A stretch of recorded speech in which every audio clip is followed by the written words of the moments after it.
Hey guys, this is the MMA Breakdown, back with my predictions for UFC on Fox 15, Machida versus Rockhold. Great event, card is stacked, top to bottom. One of the best preliminary cards we've gotten in a long time. Very stacked, a lot of really meaningful matchups, really important guys on the prelim card. Jim Miller, OSP, and even the Fight Pass preliminary card looks really strong. Um, Really happy with this card. We're in a long stretch right now of consecutive UFC events, and the last event, Fight Night Krakow. Um, I couldn't get any energy up for that fight, for that card, and this here, Machida versus Rockhold, the main event. Just an incredible fight. The best fight I think the UFC could put on right now, outside of any title fights. Two A-level guys, and the injury to Yoel Romero, really devastating, really disappointing. That was another really marquee matchup. And Chris Camozzi filling in, I just couldn't care less about. I was watching Fight Night Krakow, and that's when I first heard of the news. That's when the news broke, and I think John Gooden is the guy's name. John Gooden and Dan Hardy. They broke the news, and I hate these guys. First of all, I think they're really boring to listen to. Really dry. And Dan Hardy, he said that this was going to be a great fight. Chris Camozzi stepping in, but these idiots didn't even bother to mention that this was a rematch of Jacare's first fight in the UFC, where he absolutely ran through Chris Camozzi, choked him unconscious in the first round with ease.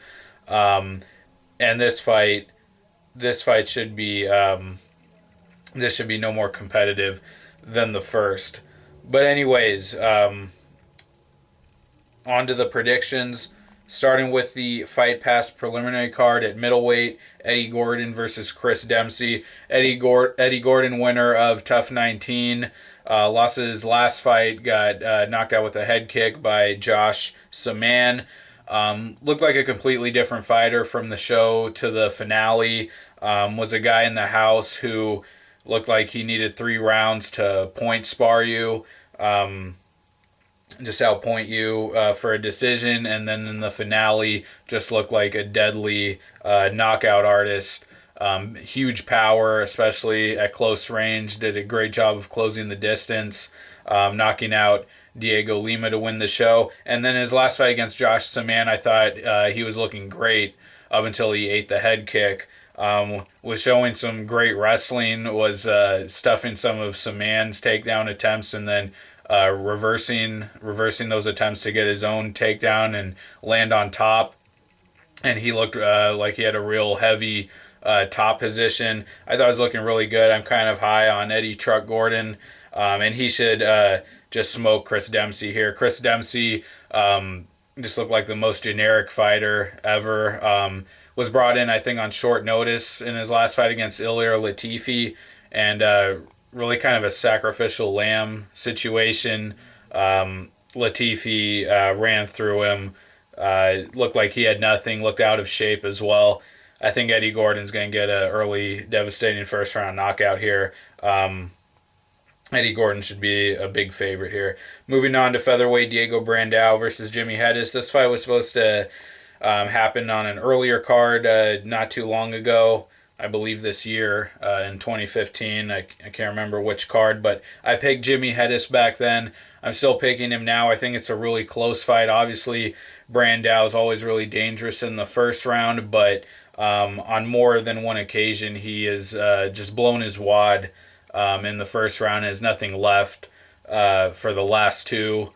Even in the fight he won against Daniel Pineda, which was I think 2 fights ago for him, gassed very early, and Pineda was able to mount him I think if Pineda hadn't gassed himself, or if that was a higher level fighter, he would have been able to finish. He mounted him a couple times at the end of the round in that fight and started to ground and pound away.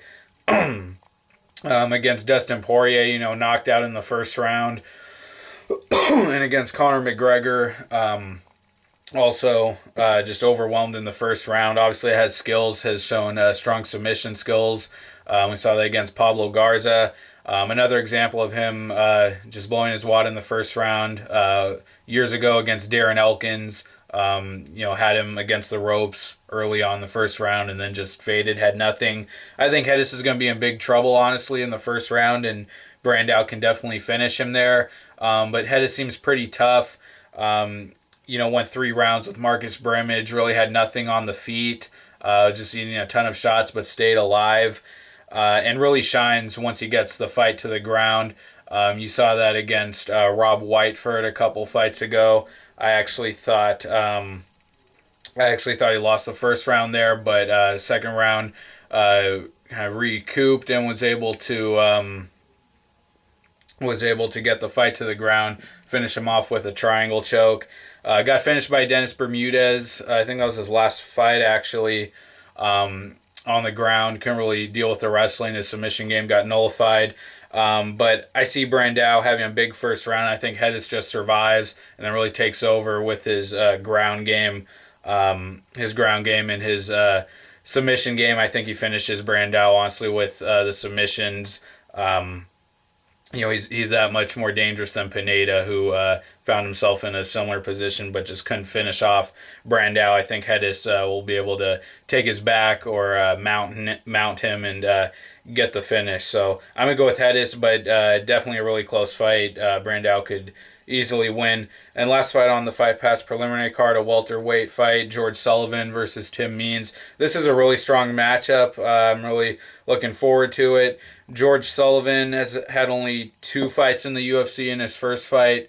Won a pretty ugly decision against Mike Rhodes. I thought he looked like a guy who didn't belong in the UFC. Very kind of basic striking. Didn't look too athletic, but took that fight on short notice. And then in his last fight against Igor Araujo, I thought he was going to lose that fight and got a first round knockout from ground and pound. Just kind of came out of the gate, took him down, held his throat with one hand, and the other hand just rained down some big punches, Vanderlei style, and knocked him out cold with ground and pound. So he looked real tough and gritty in that fight. And Tim Means, I honestly think that Tim Means never should have been cut from the UFC when he was at lightweight. I thought he was really competitive with Masvidal and Castillo in those fights. Lost pretty close decisions there. And since coming back to the UFC, other than his loss in his first return fight against Neil Magny, the move up to welterweight has really worked out for him. I didn't think he had the same kind of didn't seem to have the same kind of pop, the same kind of motor that he did at lightweight. Didn't seem as active of a fighter, but in his last fight ran over Diego Lima, just poured it on him, hurt him, and put him out on the feet in that fight. Looked really good. I thought the fight before that against Marcio Alexandre didn't look too good. Kind of struggled to find his distance and manage the range striking. I'm going to take Tim Means here, though. Just more UFC experience. Sullivan looks like a tough guy, but just haven't seen enough of his game in the UFC, and I think he might be able to have an advantage on the ground. Means hasn't been there a lot. Did fight off of his back well, though, against Masvidal, throwing elbows from his back.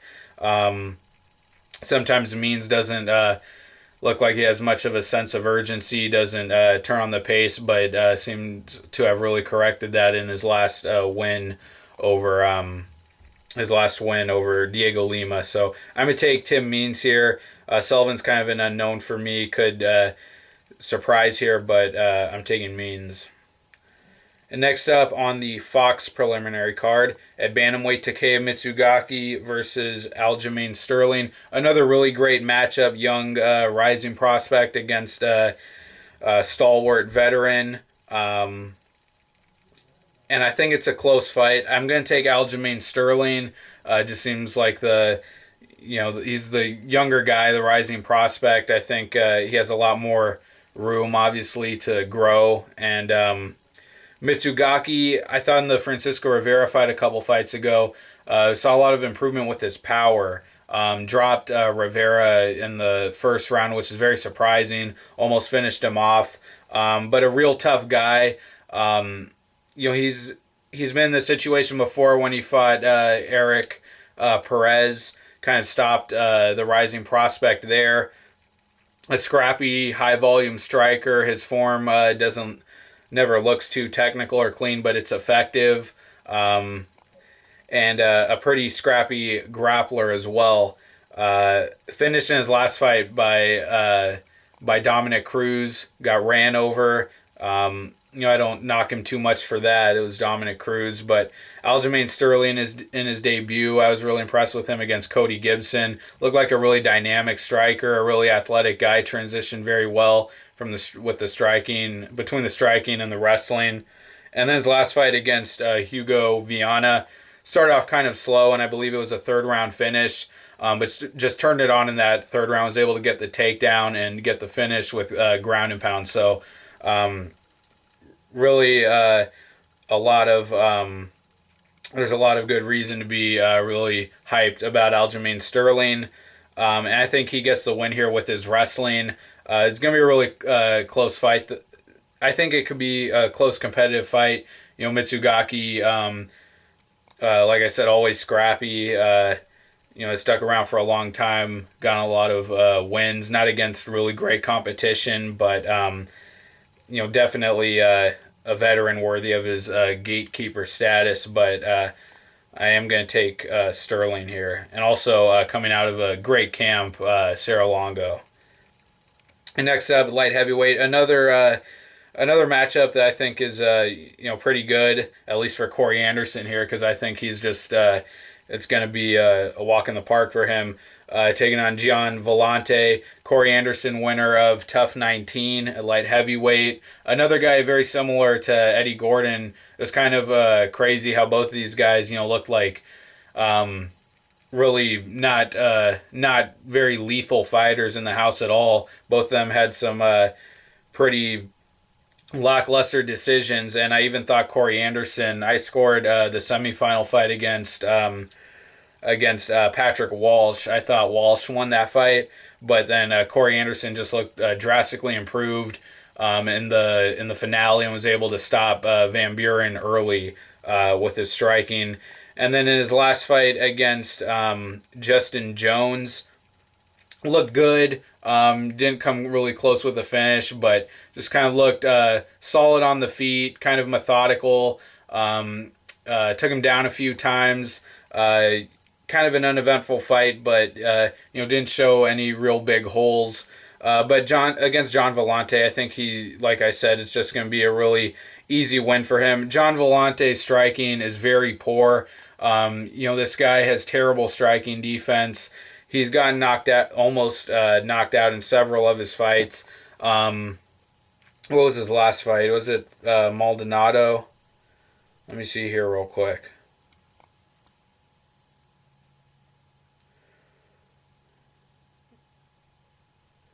Sean O'Connell was his last fight, and that fight I actually thought he lost. I thought O'Connell landed a lot more strikes, was pressing the action, and like I said, I thought he had a lot of trouble with his striking defense and was on his heels for most of that fight. I definitely thought O'Connell won that fight. His loss to Fabio Maldonado before that started off really well with the wrestling. Maldonado was just able to take over and being outstruck by Maldonado, fading against him. That's not a good sign. And then his fight against Cody Donovan, his second fight in the UFC, was getting pieced up in that fight. Cody Donovan was real close to a finish there. landed some really effective strikes that looked like they were really close to putting out Villante, and he was able to uncork a hook, just kind of one of those one-shot turnarounds that put out Donovan, but he was in big trouble before that point. So I just think Anderson, wrestling background, he's going to have a huge advantage with the wrestling. Way better athlete, and will have a big power advantage as well. And just striking technique is way better. So Corey Anderson should be a big favorite here. I don't think Villante has any chance at all. And next up, a very good. These next two fights on the preliminary card, very surprising for today's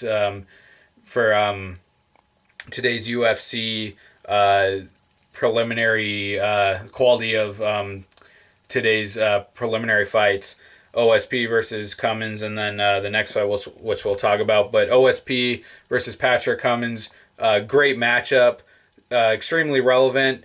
OSP, I'm really high on this guy. Even in his loss against Bader, I thought he competed very well. I actually thought he had the advantage on the feet there. I thought he made Bader uncomfortable to strike with him. His takedown defense was pretty poor, but was still able to get back up onto his feet throughout the fight. And then his last fight against Shogun, just coming out and running over him, showed that he has some serious power. The fight against Jimmo before Bader, I thought was another nice win. Showed some slight improvements in his striking.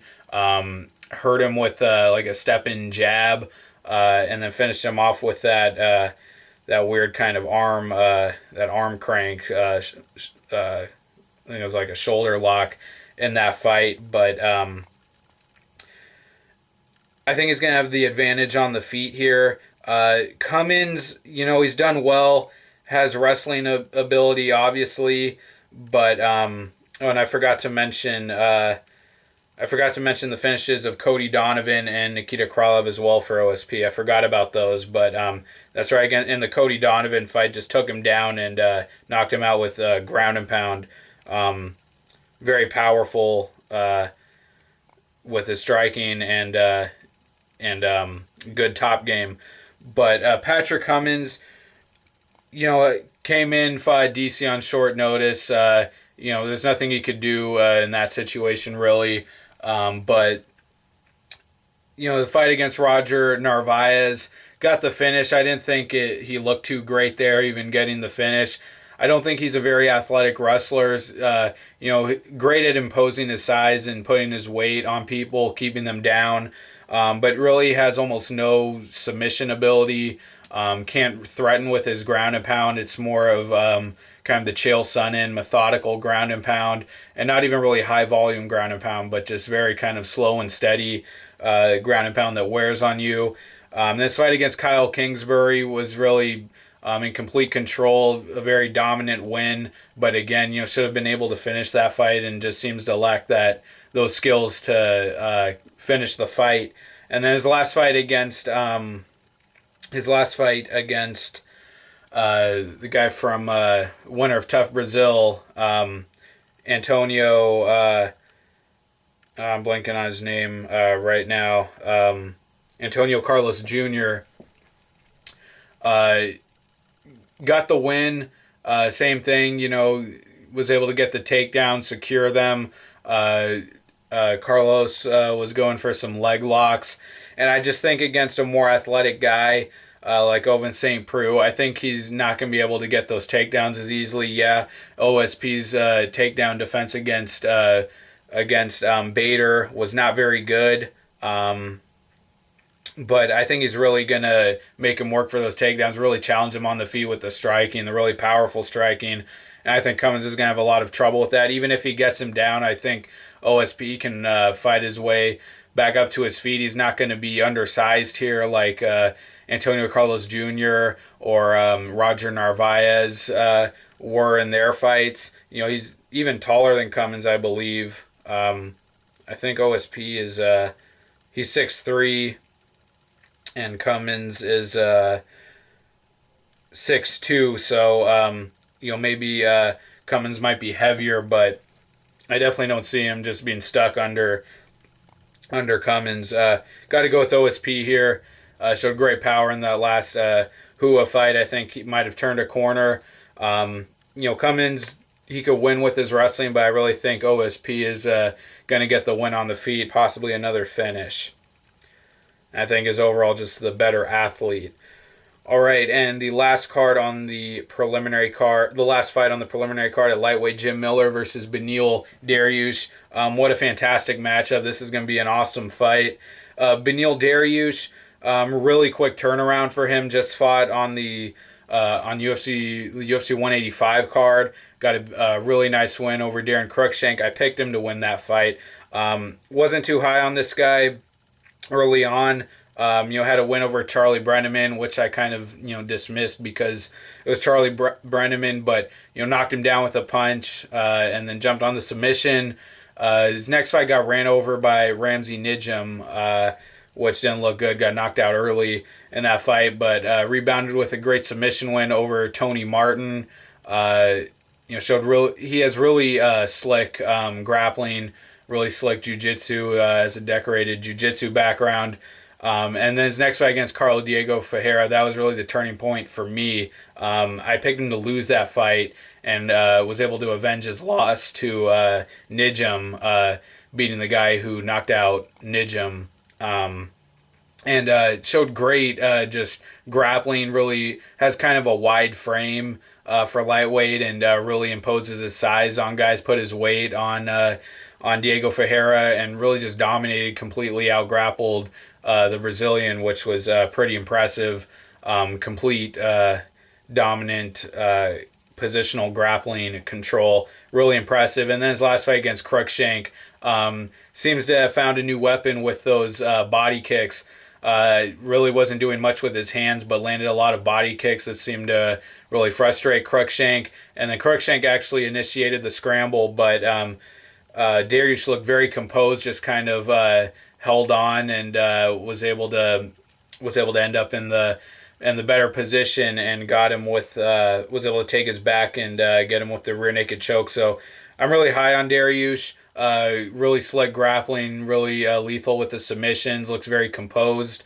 Jim Miller, though, I've always been high on Jim Miller, and his jiu-jitsu as well is really something to behold. I remember years ago when he fought Charles Oliveira, submitted him with the knee bar. And Charles Oliveira is one of the most dangerous submission artists and grapplers in the UFC today. And real wild and aggressive with his jiu-jitsu also. Submitted Melvin Gillard, I remember, against Ben Henderson, was going for flying arm triangles where he would pull guard and just hold on to the, latch on to the front of, onto the torso, and hold on to the arm triangle position while he had his legs wrapped around Henderson's torso. And stuff like that, very aggressive with his jiu-jitsu. His striking, I think, is kind of hit or miss. In the past, he was able to put away guys, Kamal Shalarus, way back, got a win over Gleison Tebow with some good striking, and really hasn't cracked only to the top guys. Losses to Nate Diaz. Has never been able to get the big win, except for the fight against Pat Healy. I think that was kind of a fluke, but got a nice finish over Yancy Medeiros. Showed he can still kind of put away those lower level guys. And then got a finish over Fabrizio Camozzi, and in that fight his striking did not look good early on. He was actually getting kind of tagged up by Camozzi early on, and had to initiate the grappling and finish him with the armbar. And his last fight against Cerrone, again, had an early striking advantage, so his striking seems to kind of be all over the place, but had an early advantage there, and eventually wasn't able to keep up with the range striking, the front kicks, and the check knees by Cerrone, and ended up getting knocked out, eating a head kick. The jiu-jitsu matchup I think is going to be real interesting.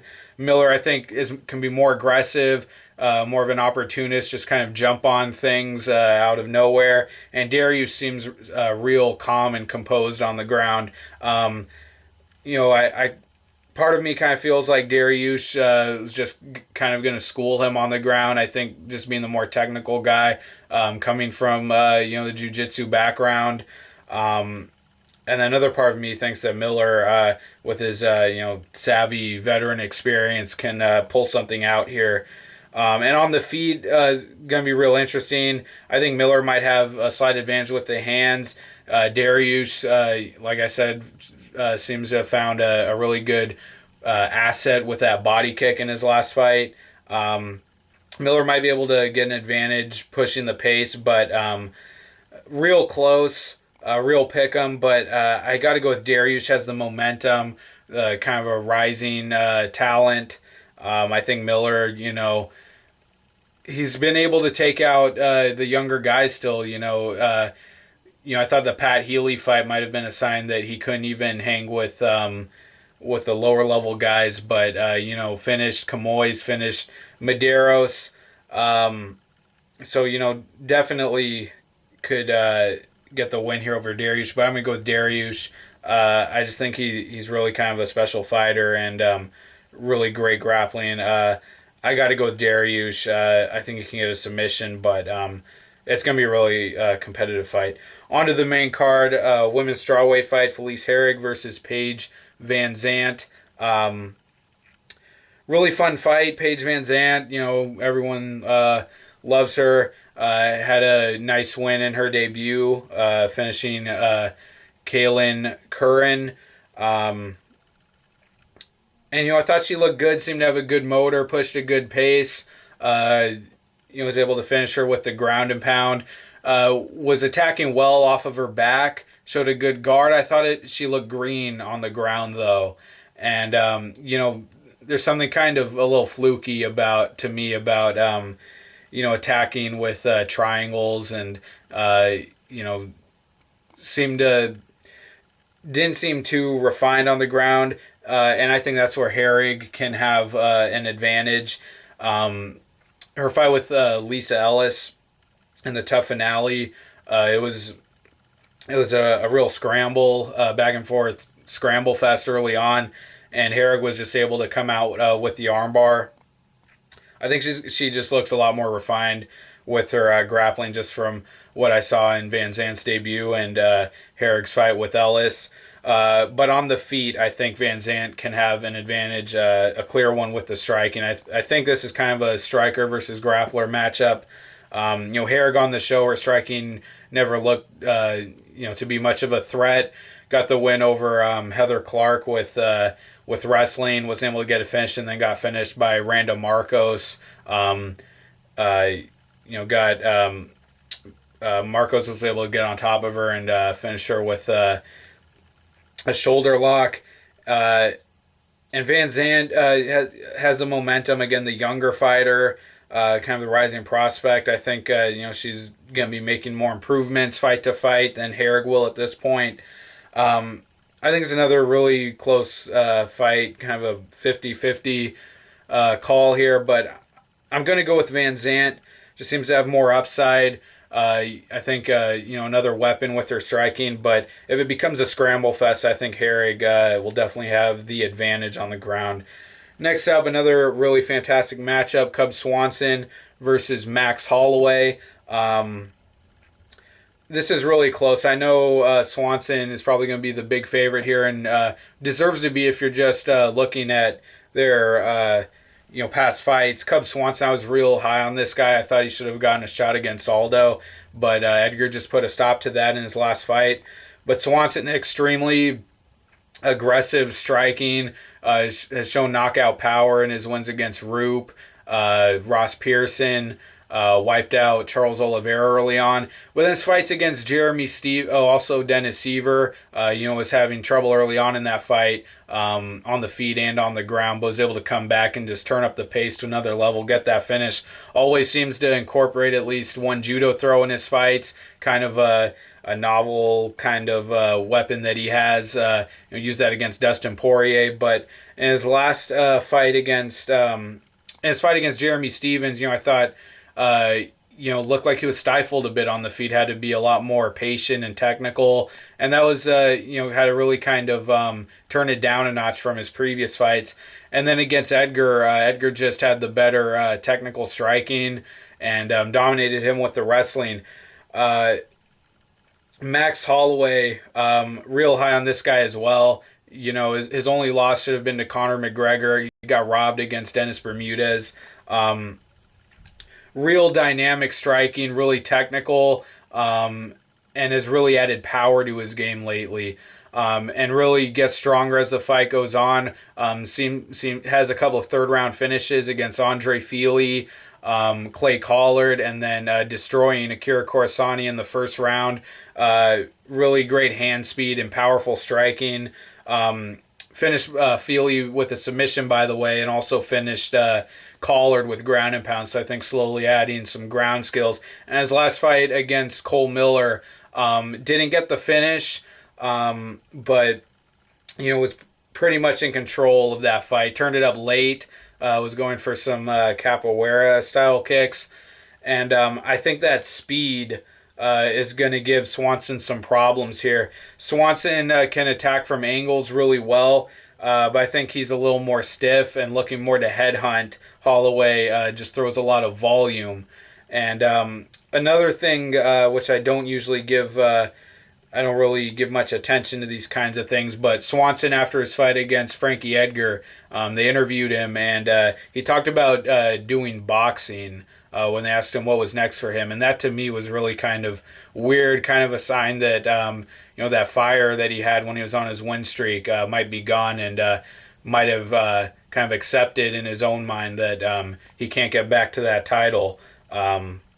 So I don't know, that might be something to consider. I think Edgar might have broken him a little bit. And Holloway, with all of his momentum, the huge win streak he's been on, I think his confidence is just sky high right now. And, he might be in a better place mentally than Swanson. Swanson, though, I think has the more complete game. If he can incorporate those judo takedowns here, I think he can give Holloway some trouble with that. But I just think Holloway's going to beat him to the punch on the feet, be a little more dynamic. Both guys have really big power. I'm going to go with Holloway here. Rising prospect, younger guy, has the momentum. Swanson could definitely win. I just think it depends on, if he looks like the guy that was knocking out Pearson and Oliveira and mixing up his judo game in there, or if it's more kind of the hesitant guy that we saw against Edgar and against Stevens, then I think Holloway wins. But I'm going to take Holloway here, but to win by decision. I don't think he comes really close to finishing Swanson, but should be a really competitive fight. I think Holloway just kind of outpoints him enough, lands a little more volume and gets the win here. Next up in middleweight, Jacare Souza versus Chris Camozzi. I'm really indifferent between this fight taking place, and if this had just been completely scrapped and Jacare wouldn't have fought on the card. I mean, that's how bad this is, really. I remember that fight perfectly. It was only not even 2 years ago, almost 2 years ago. But Jacare just ran through Camozzi, literally just took him down before anything was able to happen on the feet. Moved him mount, got the arm triangle, and it was a good night for Camozzi. Got choked unconscious, couldn't even tap. Souza's an elite fighter. Chris Camozzi is a meddling, very mediocre fighter. Was on a big losing streak. Let me look at his record real quick. After that, he was on a win streak before the Jacare fight. I think he might have been on like a 6-fight win streak or something.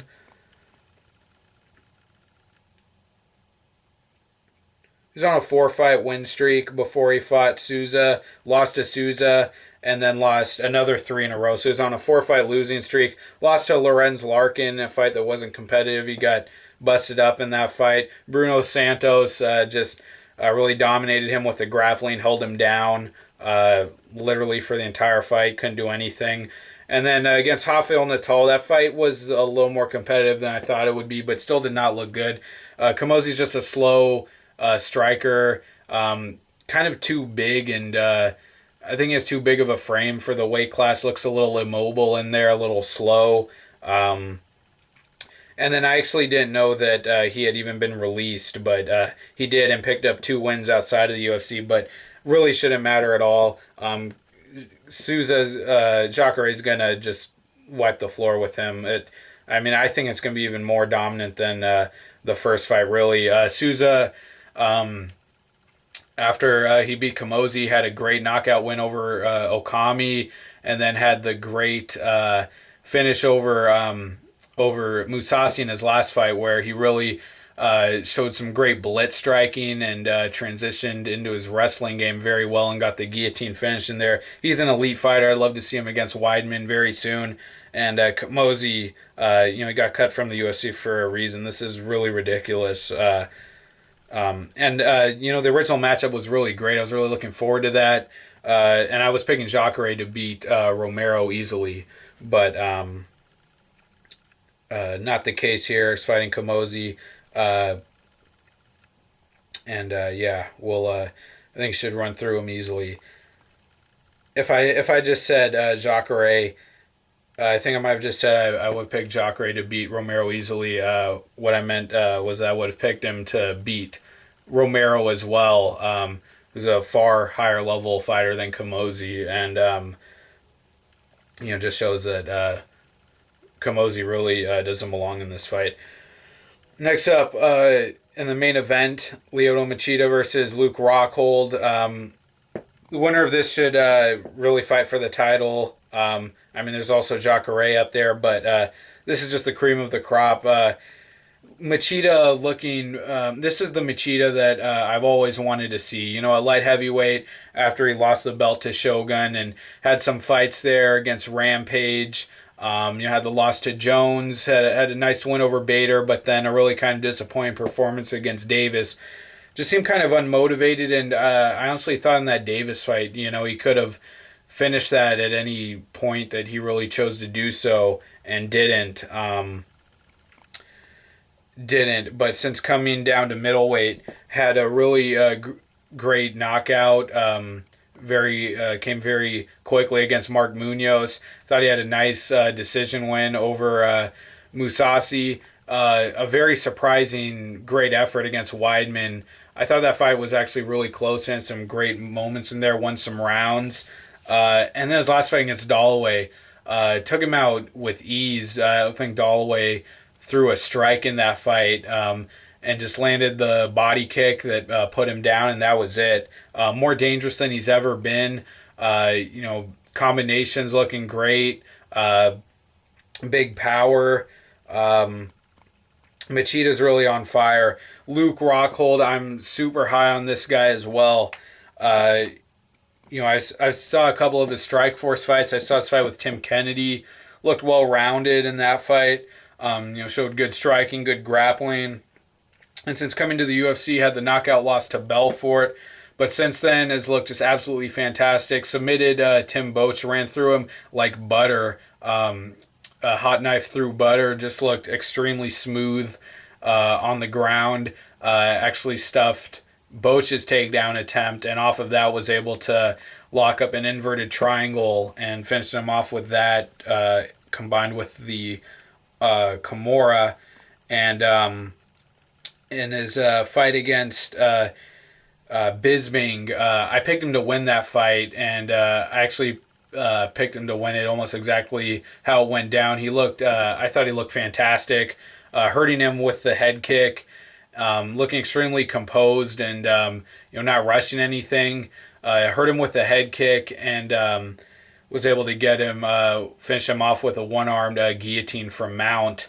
which was really impressive. I also forgot to mention his win over Costa Philippou, where he also just nailed him with those body kicks that put him down early in the first round. But that's the thing, is that he seems to really rely on those kicks more so than his hands, and I think that can be a real problem against Machida. I think Machida has the better striking with his hands, also has good kicks like we saw against Holloway. But I think Machida is just going to have the better combinations, the better hand speed. And we saw in the Belfort fight that Rockhold can be blitzed.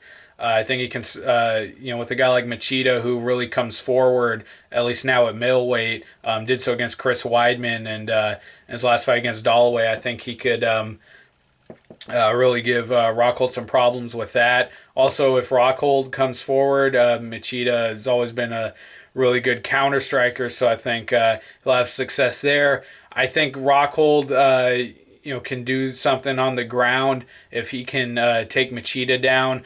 Also, I think he has the reach advantage here as well. I think he's a bit taller. I'm not certain, but the range striking, I do think he can have an advantage, but I just see Machida being a lot faster, closing that distance. Machida has been susceptible to big power guys. Jones rocking him in their fight, and Shogun as well. Rockhold, I think, definitely possesses that finishing power, at least in his kicks. But I just see Machida outpointing him, being faster, beating him to the punch for 5 rounds, winning a decision. Rockhold's very, very good. I think he could be a legitimate threat to Weidman, but I just don't think he gets past Machida here. Definitely could. Obviously a high-level guy, elite fighter, right up there, fighting for the number 1 contender spot. But I'm taking Machida to win this fight. All right, guys. Well, those are my predictions for UFC on Fox 15, Machida versus Rockhold. Thanks a lot for watching, guys. Please like the video, comment with your thoughts, subscribe. I'll be back very soon with my predictions for UFC 186, and then we got a long summer ahead of a bunch of UFC events, and I will, after the Australia event, starting with the Philippines fight card, I'm going to start doing recaps for the summer, along with my predictions for all the fight cards. So you have those to look forward to. All right, guys, thank you. Take care, and I'll see you next time. Bye.